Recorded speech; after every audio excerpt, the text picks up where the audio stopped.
新闻发布会。经过江湖多舛的努力，中国的疫情防控阻击战取得重大战略成果。疫情防控containment. Now we have routine containment measures. Today we have with us Vice Minister of National Health Commission to give you an update on routine containment measures. He will also take your questions. We also have with us Mr. Cui Gang, Supervisor at the Bureau of Disease Prevention and Control, Madam Guo Yanhong from the Bureau of Medical Administration, Mr. Liu Dengfeng from the Department of Science, Technology and Education, and Mr. Li Mingzhu, Supervisor at the International Cooperation Department. Opening remarks from Mr. Zeng Yixin. Friends from the media, good afternoon. Since the start of COVID-19, under the strong leadership of the CPC Central Committee with Comrade Xi Jinping at its core, and thanks to the extraordinary efforts of the whole nation, we have made major and strategic progress in COVID-19 control. Recently, General Secretary Xi Jinping convened several Politburo meetings to study and make plans on routine COVID-19 control measures and to take targeted measures to prevent case import and domestic rebound. Efforts have been made to guide prevention and control in key areas and consolidate the progress that has provided important safeguard for the full recovery of normal life and work. Yesterday, on the 14th, General Secretary Xi Jinping chaired another Politburo meeting to urge efforts to deliver the routine control measures on the ground and make sure the hard-won progress is not reversed. The efforts are also geared to ensure that we can win the battle against poverty and complete the building of a moderately prosperous society. Recently, the Central Leading Group on COVID-19 response issued guiding opinions on resuming normal order of production and work while maintaining regularized containment measures. It required efforts to coordinate containment and economic and social development and advance reopening of businesses and schools and restart work. The interagency task force of the State Council also issued relevant guiding opinions to implement the early detection, reporting, quarantine, and treatment measures, and some other specific measures. It also circulated notice on preventing infection at medical institutions and minimize the risk of hospital-acquired infection. They have organized the special inspection on the containment measures at public institutions as they reopen. Ministry of Education, National Health Commission also rolled out technical guidelines for primary and middle schools and daycare centers to put in place containment measures as they reopen. In the meantime, we're also actively engaged in international cooperation against COVID-19. We have actively shared China's experience and proposal with the rest of the international community and provided assistance and technical support to other countries and regions to the best of our capability. Just this past week, the National Health Commission had phone calls or video links with health ministers of countries in Central and Eastern Europe, Germany, the UK, Japan, and the ROK. We convened several video conferences with Africa. We also sent medical teams to support local containment efforts. Now, the various containment measures are moving ahead, and normal order of life and work is recovering at a faster pace, but we're also aware that there are still some sporadic cases the task of preventing a rebound remains formidable. You may know that in Heilongjiang and Jilin, there have been cluster cases which triggered further spread of the virus. Globally, the situation remains complex and severe. We have mounting pressure to prevent case input.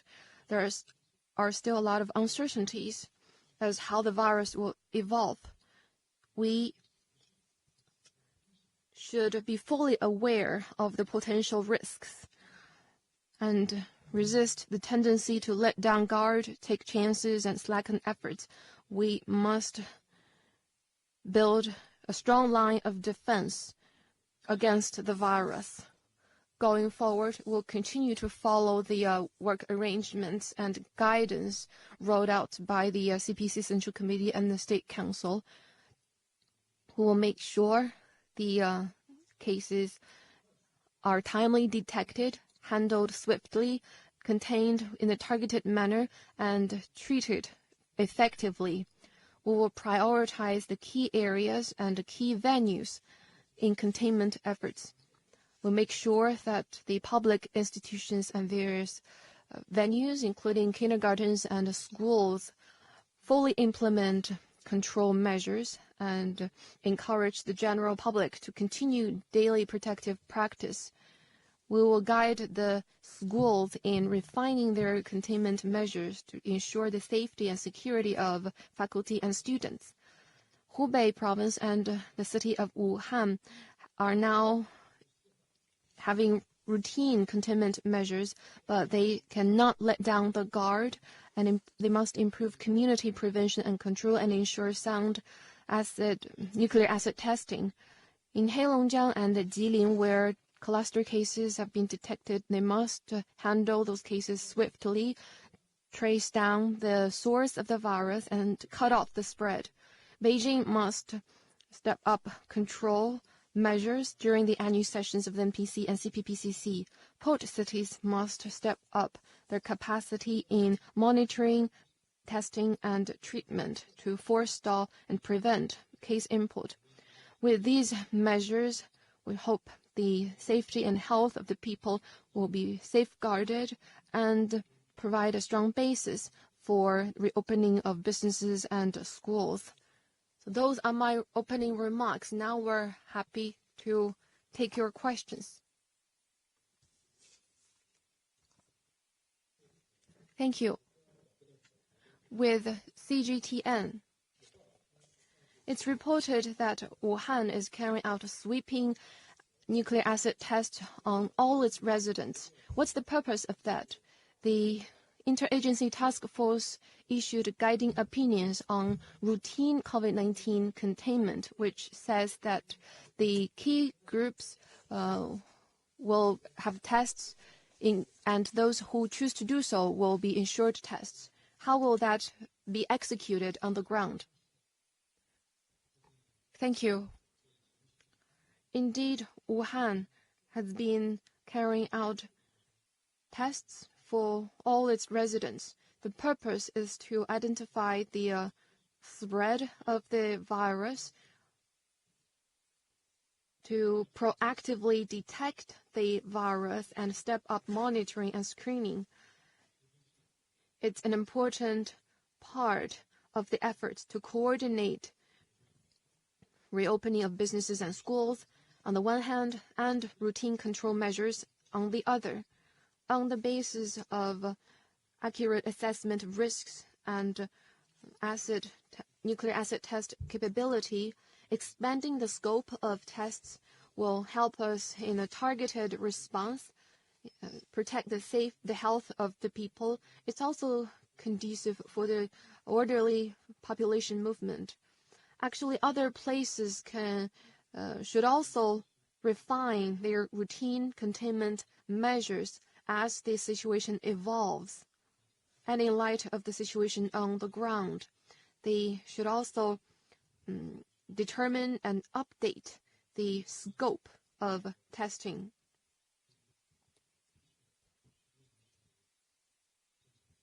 Wuhan is carrying out sweeping tests for local residents, which is a huge task. In terms of the logistics, the first batch of population who received tests should not have close contacts with people who have not received such tests. From a technical perspective, there should be integrated sampling and testing. The accuracy and precision of testing should also be refined. On May the 7th, the Interagency Task Force issued a guiding opinion on ensuring sound routine containment. It says that there should be targeted and easy-to-operate containment measures.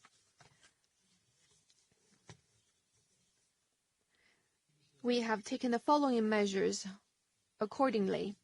First, expand the scope of testing to minimize the risk of spread.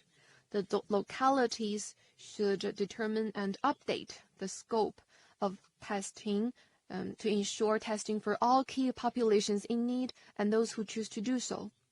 Second, the capacity of tests should be enhanced to meet the need for tests. Disease control agencies, medical institutions, customs authorities should have labs, and also the private testing organizations can also take part. The capacity for producing equipment and tests reagents should also be enhanced. That should be refined as we go forward. A lot can be done. Third, we should improve the mechanism of working and increase the efficiency of testing. The relevant authorities should fully discharge their responsibilities and ensure good logistics in the testing. They can get the help from the general public. They do need the strong support from the population. Fourth, there should be better organization.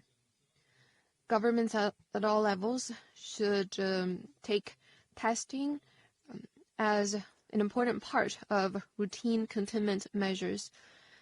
Get more financial support for testing, which will lay a solid foundation for solidifying the good progress and preventing case rebound.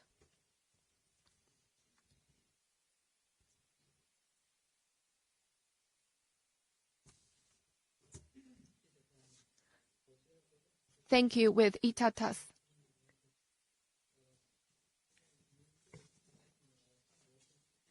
How do you comment on China's work and China's cooperation with WHO and relevant countries since the start of COVID-19? It is reported that China denied access to the WHO, to the P4 lab. Is that true? And now I give the floor to my colleague. Thank you for your question. Right now, the overseas situation is still very challenging. It remains a formidable task for China to forestall import of cases and a domestic resurgence. So while ensuring effective control at home and regularized containment measures, we are also actively engaged in international cooperation with WHO and G20 and other international organizations. We're implementing initiatives put forth by international organizations. At bilateral level, we have held video conferences between health authorities of China and Central and Eastern European countries, China, Japan, RK, China and Britain, and China and Africa. In total, we have held 12 technical exchange video conferences to share experience. At the request of relevant countries, we have sent nearly 200 medical experts in 21 batches to 19 countries to help those countries respond to COVID-19. And the work of these medical experts have been highly praised by local governments and people. WHO is, as a special agency of the United Nations, plays an important role in coordinating global health matters. The NHC attaches great importance to our cooperation with WHO and firmly supports its leadership role in global cooperation against COVID-19. Since COVID-19 emerged, China has been open, transparent, and responsible, and shared information about the outbreak in a timely fashion with WHO and the international community.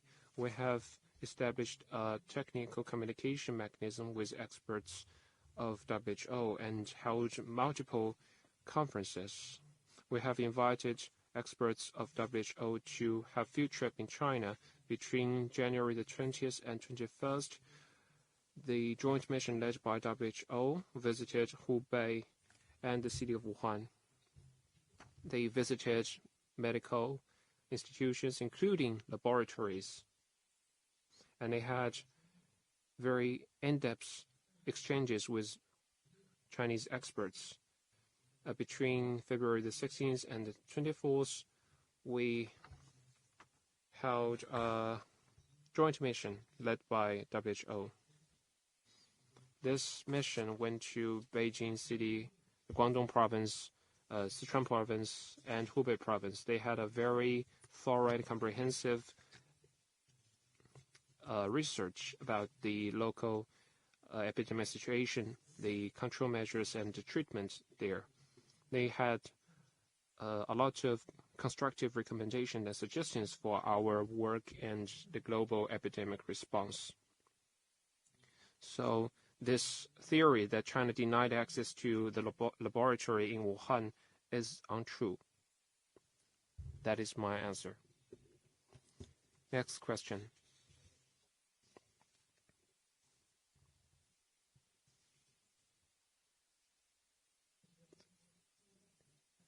Straits Times.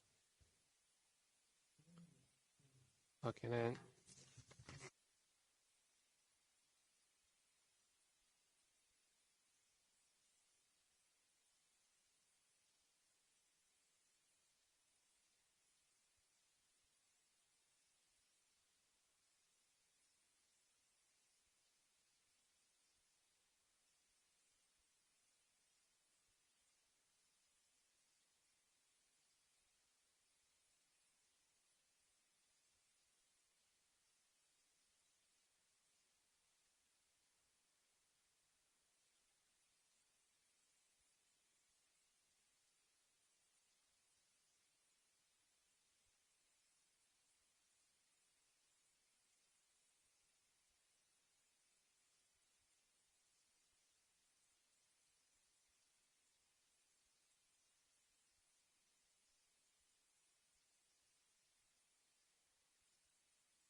First, I'll invite Mr. Liu to respond to your first question.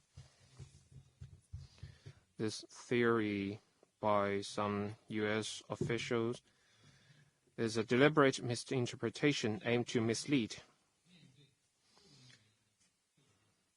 Faced with a pneumonia of unknown cause, China attached great importance to the identification of pathogen.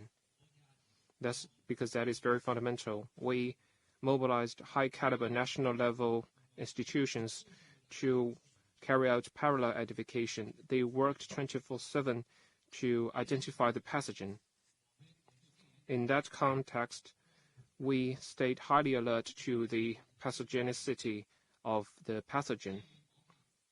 In order to forestall the leak of samples and ensure biosecurity, we took advice from experts and decided to put the pathogen that caused the unknown cause pneumonia under Tier 2 highly pathogenic microorganism management. And there was clear instructions and guidelines on the collection, transport, experimental activities, and destruction of such samples. On January the 3rd, we issued a relevant document which was aimed to ensure biosecurity of laboratories to prevent secondary disasters. At the same time, in order to improve the work of laboratories, we have issued 2 editions of guidelines on biosecurity. Those guidelines have played an important role in ensuring biosecurity in China. Chinese laws and regulations have clear stipulations about the storage and destruction of highly pathogenic microorganisms. If a laboratory does not have the necessary condition to store samples, they should destroy the sample on-site or send those samples to professional storage institutions. Those are strictly enforced rules. So that's the fact that those are the facts about the so-called allegation of destruction of samples. And about sharing of strain of the pathogen, China has upheld an open and active attitude. China has been an active contributor to sharing of strains of pathogens. For example, in recent years, to foster a pandemic of influenza, we have shared strains with the US, Britain, Japan, Australia, Hong Kong of China, Canada, and Russia under the auspices of WHO. And about the sharing of the strain of COVID-19, we are also open and we are ready to share strains of COVID-19 in an orderly fashion under the framework of WHO to help boost international cooperation and research and development of vaccine, development of therapeutics and diagnostics. Let me respond to your concern on asymptomatic cases. The NHC had special discussions about this issue. Our main consideration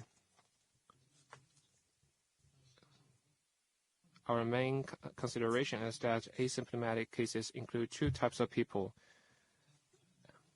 The first group is of people have very mild symptoms or have no symptom at all throughout the whole process. And the second group of people may have the incubation period, may have no symptom during the incubation period, and after a certain period there will be onset symptoms.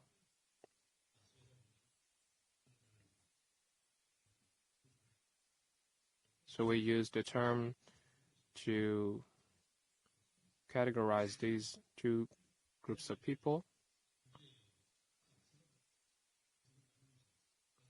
For asymptomatic cases that have been detected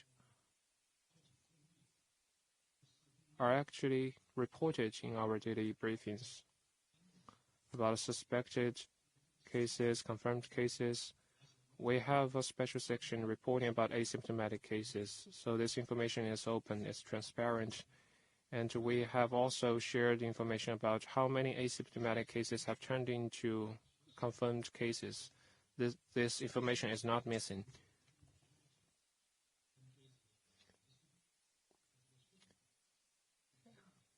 And we have attached equal importance to asymptomatic cases as confirmed cases and suspected cases. And we have applied very strict observation measures and control measures. Some of those asymptomatic cases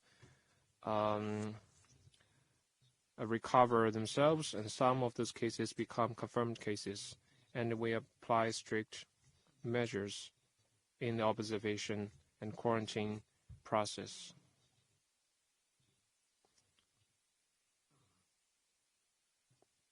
That is the base for our decision on how to handle asymptomatic cases. Next question. On Bloomberg. Recently, some media outlets reported that the NHC actually began internal discussion on January the 14th about the possibility of the country facing a pandemic. But 6 days later, on January 20th, it was until then NHC confirmed the human-to-human transmission of the virus. How do you comment on that? And then some officials in the U.S. especially claimed that China did not timely share information about the virus or data. How do you comment on that? Well, thank you for your question.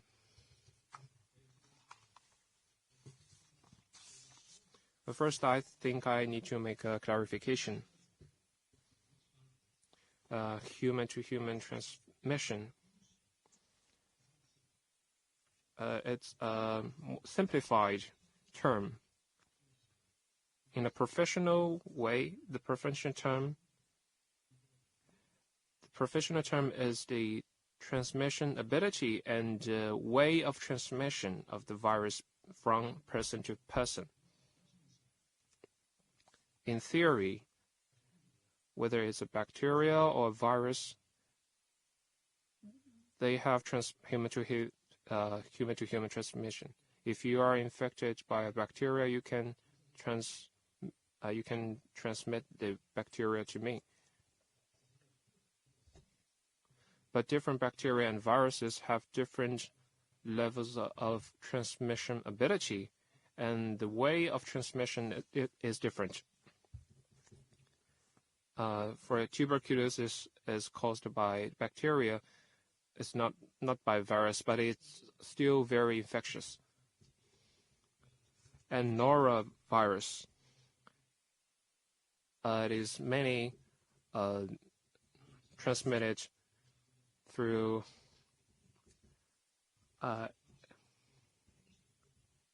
excrete mouth transmission. And there are also diseases mainly transmitted through maternal channels or blood transmission.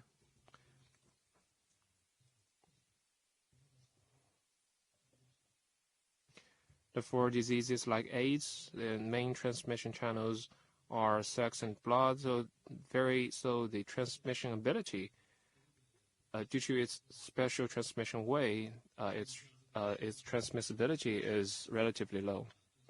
So in the early stage of the epidemic, we were not sure about its passage and its incubation period, transmission route, and the source of infection.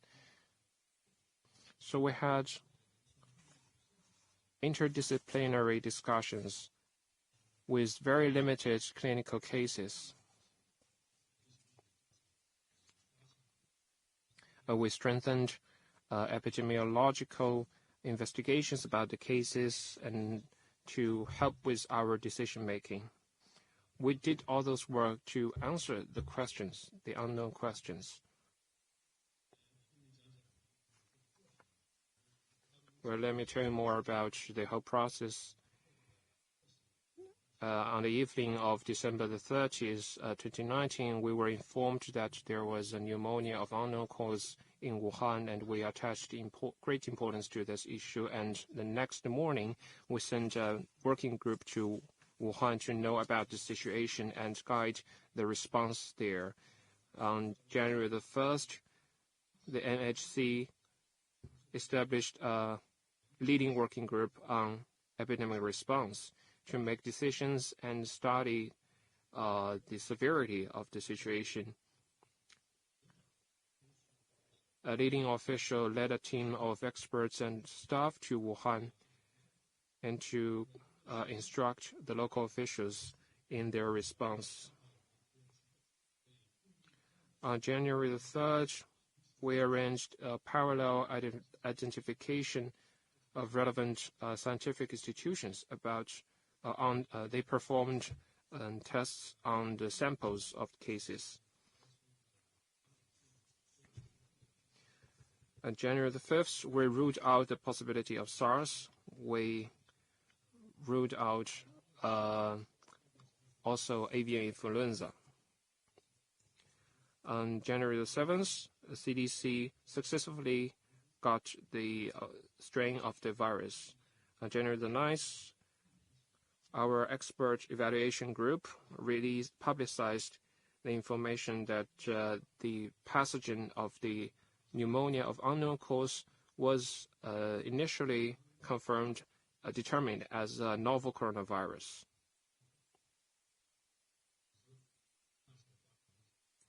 So we have also mobilized the fever clinics and outpatient departments of the Wuhan hospitals to strengthen the screening of relevant cases.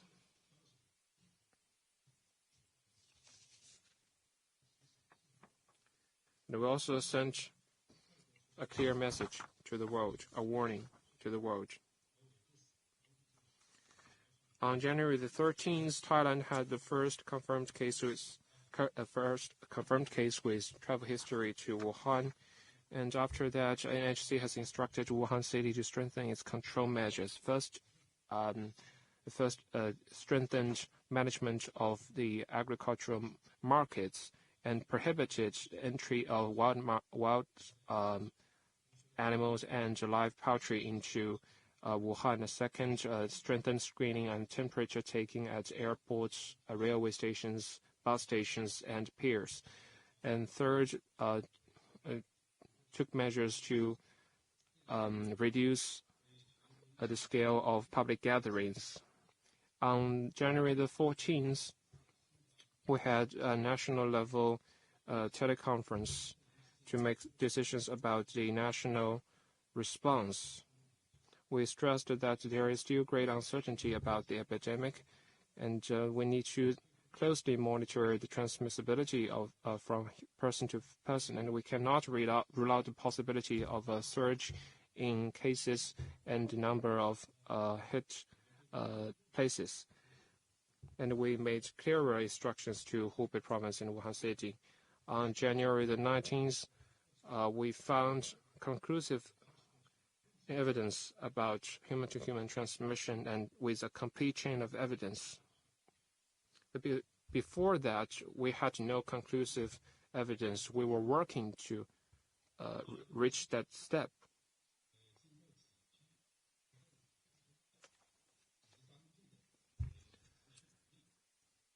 So with the hard work of a large number of experts, we were able to have a clear and accurate understanding of human-to-human transmission about the virus. And on January the 20th, the Executive Meeting of State Council decided to put COVID-19, to classify it as a Tier 2 infectious disease and apply Tier 1 measures in containment.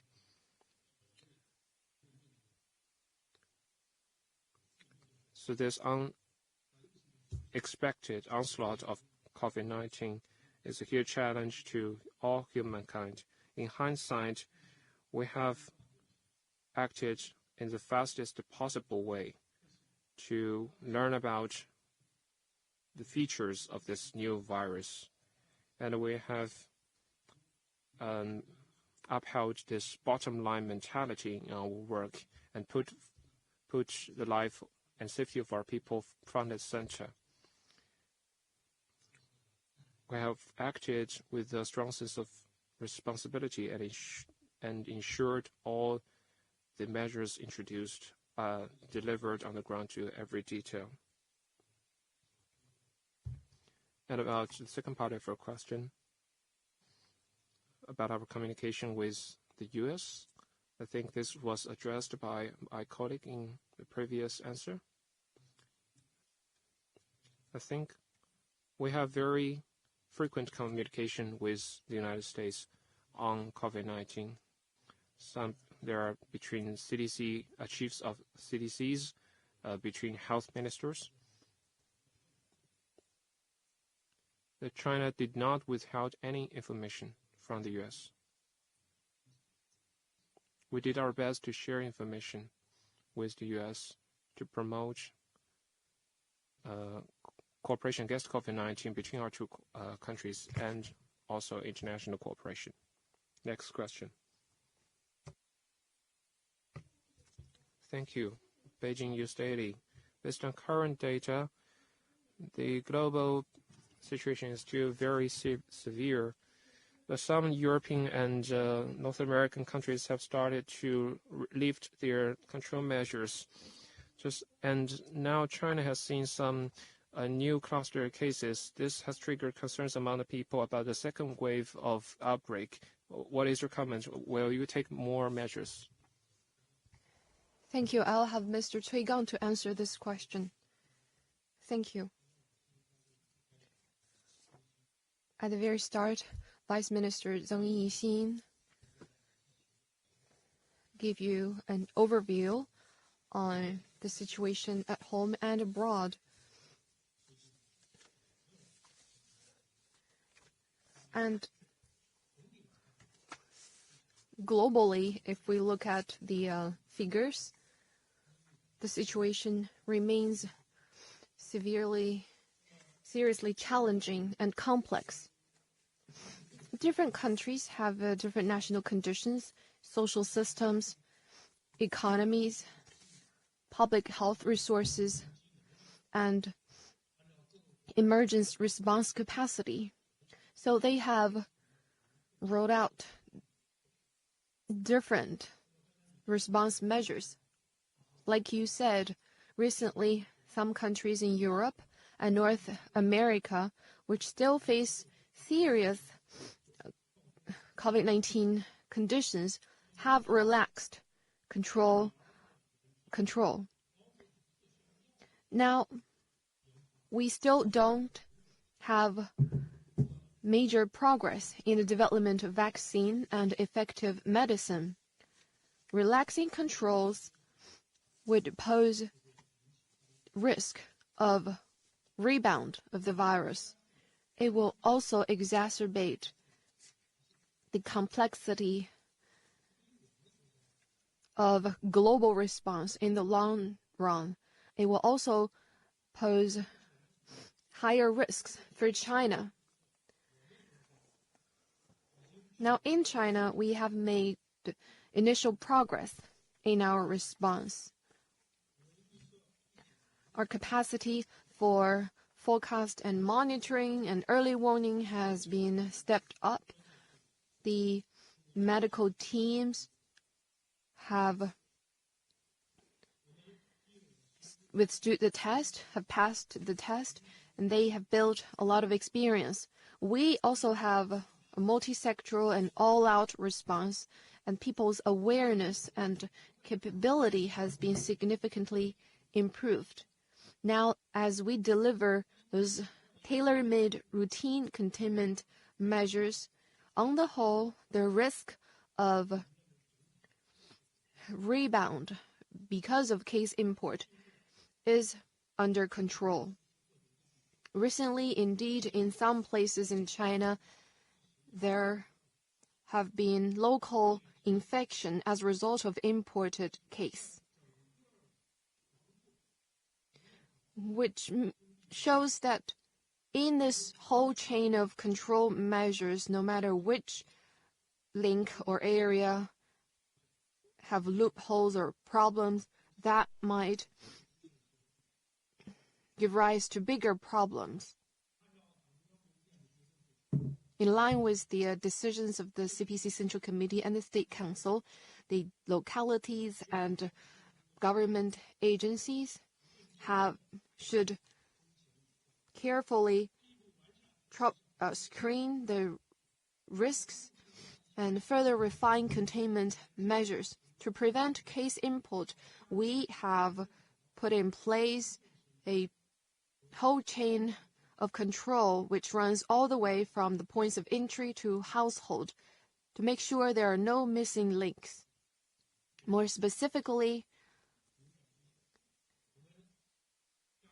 we have a collective response. The NHC, together with agencies responsible for diplomacy, border inspection and quarantine, customs, aviation, railway, have stepped up response to prevent case import. One thing we've been doing is to have quarantine, 14-day quarantine at designated places for all inbound travelers. We have also identified priorities and ensured early detection, reporting, quarantine, and treatment. The monitoring at fever clinics and a direct reporting of infectious disease is also enhanced. We have a closed-loop management featuring screening, diagnosis, report, and quarantine. We have also expanded the scope to cover more people in the testing. Also, we have targeted control measures. In line with laws and regulations, we have tabulated the areas of control, and once case is detected, we make sure they are responded to in the fastest possible way to cut off the infection.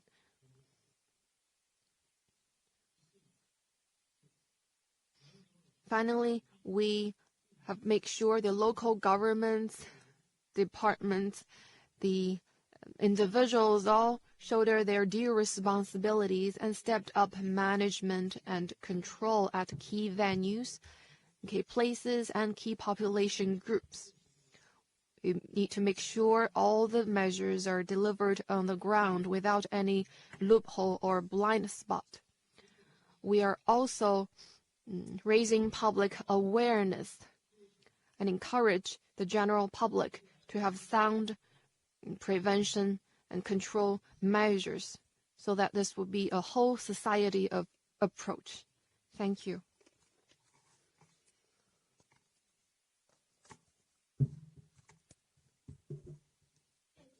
Thank you. With the Hong Kong Economic Daily.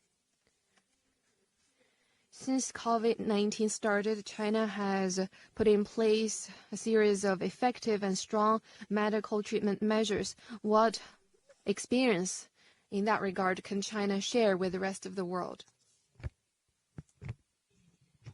Thank you for your question. Treatment to COVID-19 has been focused on raising admission rate and cure rate and reducing infection rate and fatality rate. We have strengthened early detection, early reporting, early quarantine and treatment, and concentrated best human and material resources to treat patients in severe conditions. But first, we focused on early treatment and detection. We have strengthened the work of screening and fever clinics and set up more fever clinics and observation units. And we introduced sophisticated and well-planned procedures for the relevant work. We did everything we could to raise our testing capacity to implement this principle of early detection, reporting, quarantine, and treatment.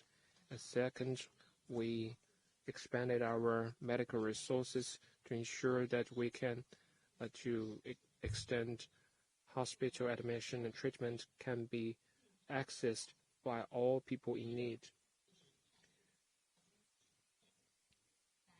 Well, first we in a very short period of time, we finished the construction of the Huoshenshan Hospital and Leishanshan Hospital and some makeshift hospitals to make more beds for patients. And we also mobilized some local hospitals to restructure their departments to make beds for COVID-19 patients.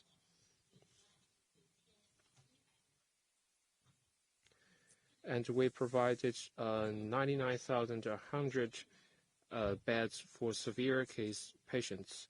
And also at the same time, we mobilized medical staff from across the country to help with the key regions. On the New Year's Eve, on the Chinese New Year Day, we sent the first team of our medical assistants to Wuhan, and we mobilized 346 medical teams with 42,000 medical professionals from other parts of the country to Wuhan and other cities of Hubei province. We have been also ensuring supply of critical equipments so that all patients can access treatment. And third, we have been constantly improving our therapeutic solutions. We have included proven effective solutions into the therapeutic solution in a timely fashion. We have introduced 7 editions of therapeutic solutions and 3 editions of nursing guidelines for cases in severe or critical conditions.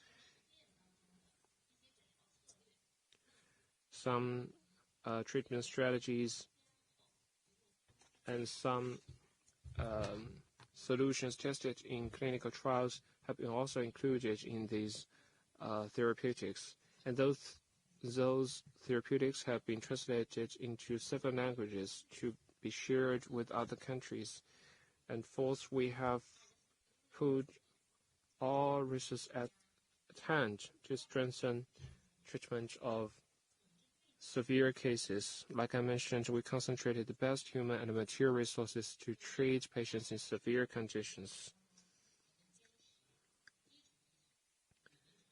We combined clinical experience and fundamental medical knowledge in treatment of severe cases.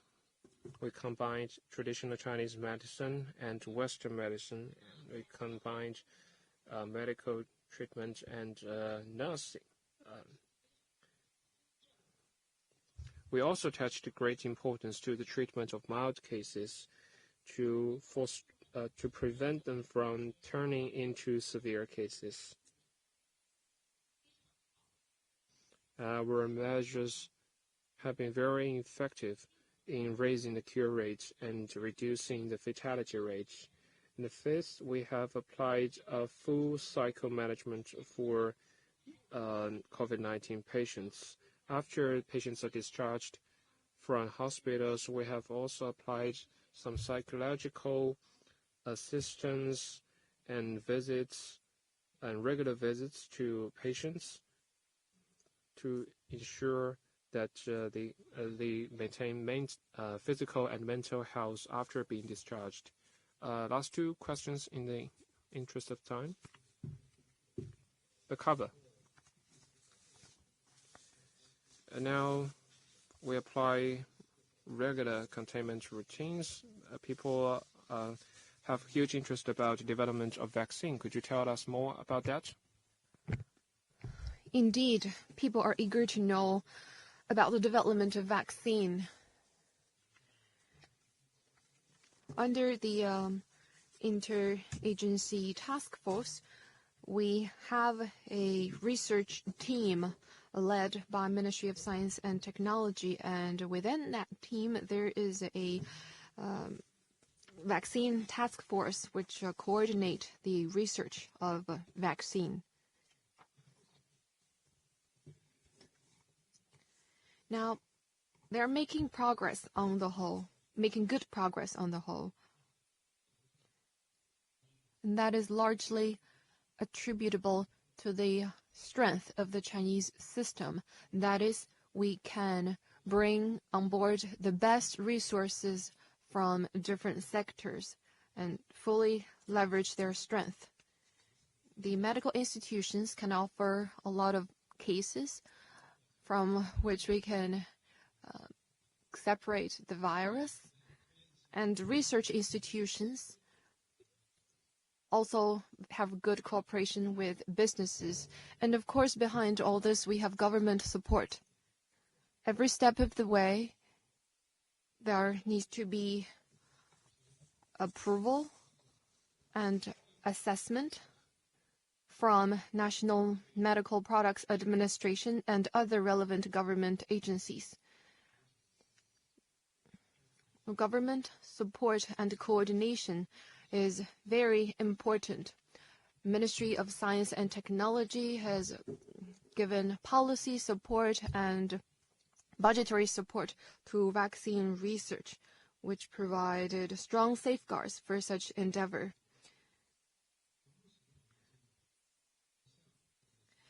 As things stand now, we have one item of genetically engineered adenovirus-based vaccine and 4 items of inactivated vaccines that have been approved for clinical trial. And we have a integrated phase 1 and 2 clinical trial, which is a contingency measure to speed up the progress. Altogether, 2,575 volunteers have been shot. The vaccine candidates. For phase 1, we have 539 volunteers that took the vaccine candidate.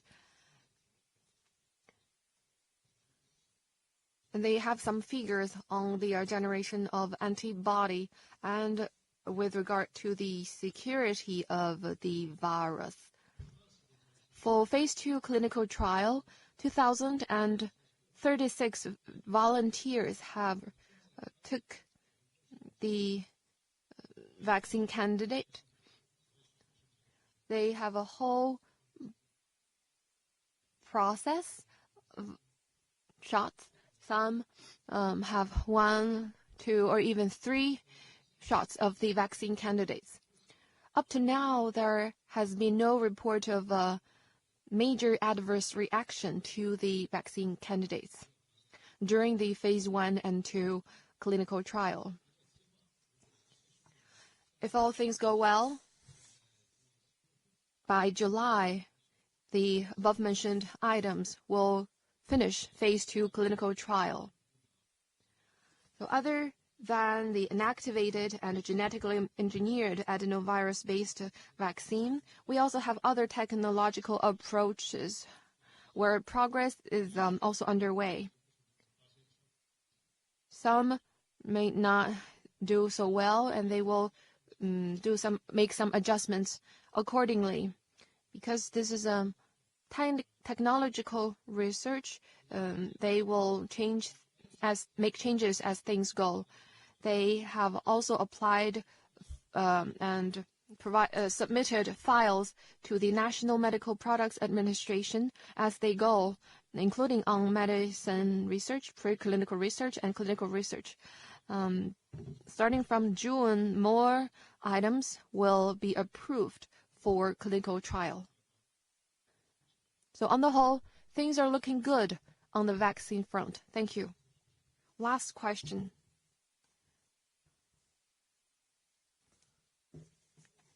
Thank you. With Economic Daily.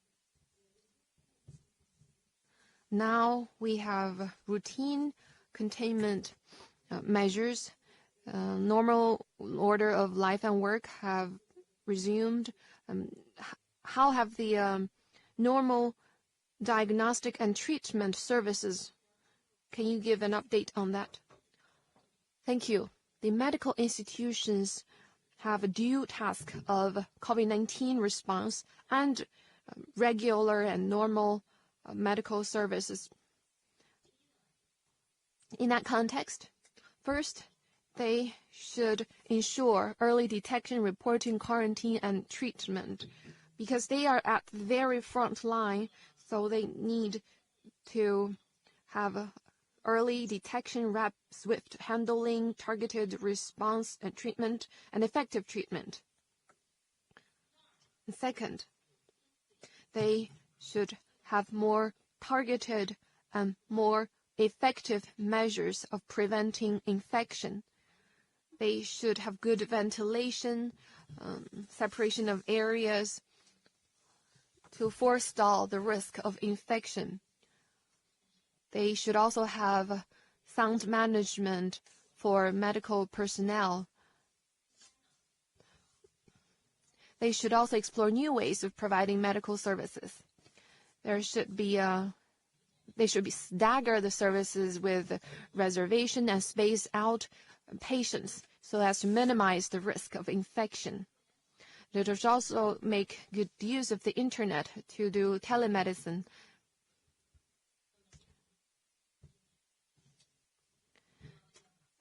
There will always be people who need to go to the hospital. So for medical institutions, on the one hand, they should have sound routine containment, and on the other hand, there should be normal provision of medical services. Now, they are speeding up efforts to restore normal medical services. Up to now, on the whole,